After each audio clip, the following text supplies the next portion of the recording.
Hello friends, welcome to our YouTube channel indiabud.com। आज हम discuss कर रहे हैं कैट 2016 के एग्ज़ाम पैटर्न के बारे में। तो कैट होता क्या है?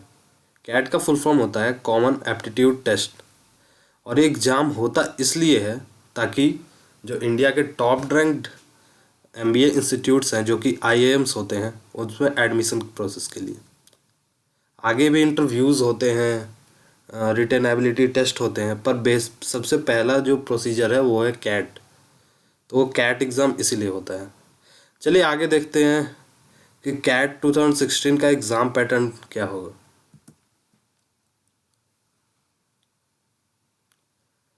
सबसे पहले ये देखते हैं, जो कैट का जो पेपर मोड होगा वो ऑनलाइन होगा, मतलब कंप्यूटर बेस्ड टेस्ट होगा, और जो एग्ज़ाम डेट है वो है 4 दिसंबर 2016। ये 2 सेशंस में एग्ज़ाम होगा, इवनिंग सेशन और मॉर्निंग सेशन, जो कि आपके एडमिट कार्ड में मेंशन्ड होगा आपका किस सेशन में एग्ज़ाम है, अगर आपने फॉर्म फिलअप किया है तो। चलिए आगे बढ़ते हैं।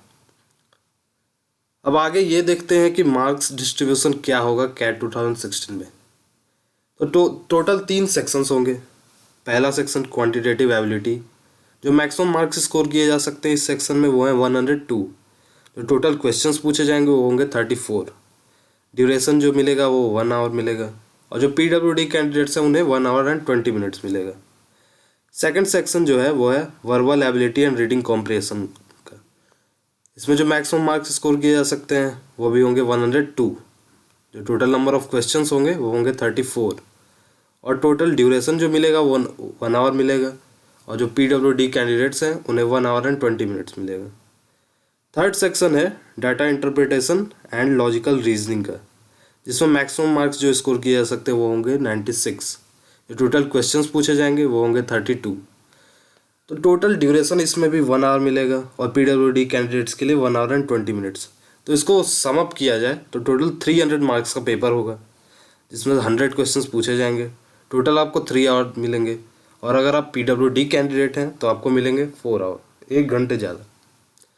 और ध्यान देने वाली बात ये भी है कि हर सेक्शन का इंडिविजुअल टाइमिंग है।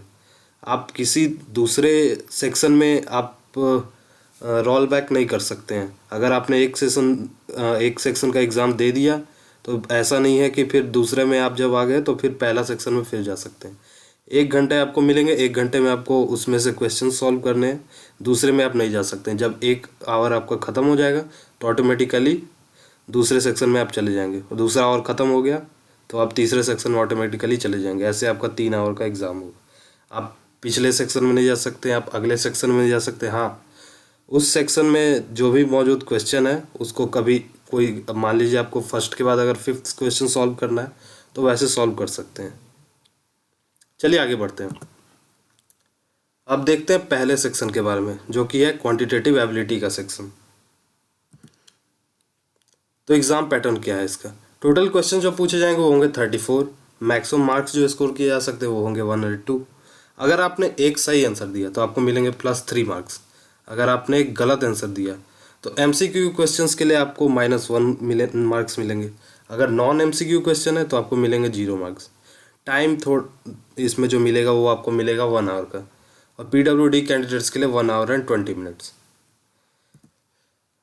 चलिए अब देखते हैं सिलेबस क्या है। तो सिलेबस में बेसिकली जो क्वेश्चंस पूछे जाते हैं वो पूछे जाते हैं trigonometry, algebra, geometry, arithmetic, mensuration, modern mathematics, number systems और हायर मैथ्स। तो आप ये सेक्शन रिवाइज करके जाएं ताकि आप अच्छा स्कोर कर सकें। चलिए आगे बढ़ते हैं और देखते हैं सेक्शन 2, जो कि है verbal ability and reading comprehension का सेक्शन। अब इसका एग्जाम पैटर्न देखते हैं। तो इसमें भी टोटल क्वेश्चंस पूछे जाएंगे वो होंगे 34। जो मैक्सिमम मार्क्स आप स्कोर कर सकते हैं वो 102। एक आपने सही आंसर दिया तो आपको मिलेंगे +3। अगर आपने गलत आंसर दिया तो MCQ क्वेश्चंस के लिए -1 और नॉन MCQ क्वेश्चंस के लिए 0। आपने अटेम्प्ट नहीं किया क्वेश्चन तो भी आपको 0 मिलेगा। जो टाइम मिलेगा इस सेक्शन के लिए वो होगा 1 आवर, और जो PWD कैंडिडेट्स हैं उन्हें 1 आवर एंड 20 मिनट्स। चलिए आगे बढ़ते हैं और इसका सिलेबस देखते हैं। तो इसमें जो क्वेश्चंस पूछे जाते हैं वो mainly reading comprehension, summary questions, synonyms and antonyms, English usages और grammar, sentence correction, fill in the blanks, jumbled paragraph, closed passage, analogies or reverse analogies, meaning uses match, verbal reasoning, facts, inferences, judgments. आप screen आप video pause करके आप इन्हें note down कर सकते हैं और इन्हें अच्छे से रिवाइज करके जाएं ताकि आप अच्छा स्कोर कर सकें। चलिए अब आगे बढ़ते हैं और देखते हैं हमारे सेक्शन 3 जो कि है data interpretation and logical reasoning का सेक्शन। तो इसका एग्जाम पैटर्न कुछ इस प्रकार है। टोटल जो क्वेश्चन पूछे जाएंगे बाकी दोनों से कम, मतलब 34 दोनों में पूछे जाए थे, इसमें पूछे जाएंगे 32। तो मैक्सिमम मार्क्स जो इसमें स्कोर किया जा सकते हैं बाकी दो में किए जा सकते थे 102, इसमें 96। एक सही आपने आंसर किया तो आपको +3, अगर आपने गलत आंसर किया तो MCQ क्वेश्चंस के लिए -1 और नॉन MCQ क्वेश्चंस के लिए 0 मार्क्स मिलेंगे। और आपने अटैम्प्ट नहीं किया तो भी आपको 0 मिलेगा। तो टोटल टाइम दिया जाएगा वो दिया जाएगा 1 आवर का। और अगर आप PWD कैंडिडेट हैं आपको मिलेगा 1 आवर एंड 20 मिनट इस सेक्शन के लिए। तो अब देखते हैं डाटा इंटरप्रिटेशन, इसमें 2 सेक्शन है। तो पहले देखते हैं डाटा इंटरप्रिटेशन में क्या क्या पूछे जा सकते हैं, किस टॉपिक से क्वेश्चन पूछे जा सकते हैं। तो bar graphs, case slides, column graphs, tables, line charts, Venn diagrams, pie chart या कॉम्बिनेशन ऑफ 2 और more types link to each other, इनमें से किसी से भी पूछे जा सकते हैं क्वेश्चन। तो आप इसे अच्छे से रिवाइज करके जाएं। चलिए इसके अगले सब सेक्शन के बारे में देखते हैं और देखते हैं लॉजिकल रीजनिंग के बारे में। तो इसमें जो क्वेश्चन पूछे जा सकते हैं वो हैं ब्लड रिलेशन से, कैलेंडर से, क्यूब से, क्लॉक से, number and letter series, binary logic, seating arrangement, syllogism, logical matching, logical sequence, logical connective, इनमें से क्वेश्चन पूछे जा सकते हैं। तो आप इन्हें नोट डाउन कर लें और अच्छे से रिवाइज करके जाएं। चलिए अब कुछ इम्पॉर्टेंट इन्फॉर्मेशन है जिनके बारे में देखते हैं। तो सबसे पहला इसमें जो पॉइंट है वो है नॉन MCQs। तो जैसा कि 2015 में पैटर्न था, एक्सपेक्टेड ये है कि इस बार भी नॉन MCQ क्वेश्चंस आएंगे, लेकिन कितने आएंगे ये कंफर्म अभी नहीं है। तो ये एग्ज़ाम सेंटर में ही मालूम चलेगा कि कितने क्वेश्चंस आते हैं।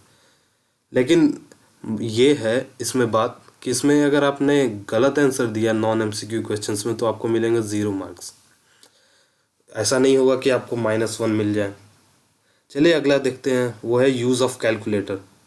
तो पिछले बार की तरह इस बार भी आपको जो कैलकुलेटर मिलेगा वो ऑन स्क्रीन बेसिक कैलकुलेटर मिलेगा।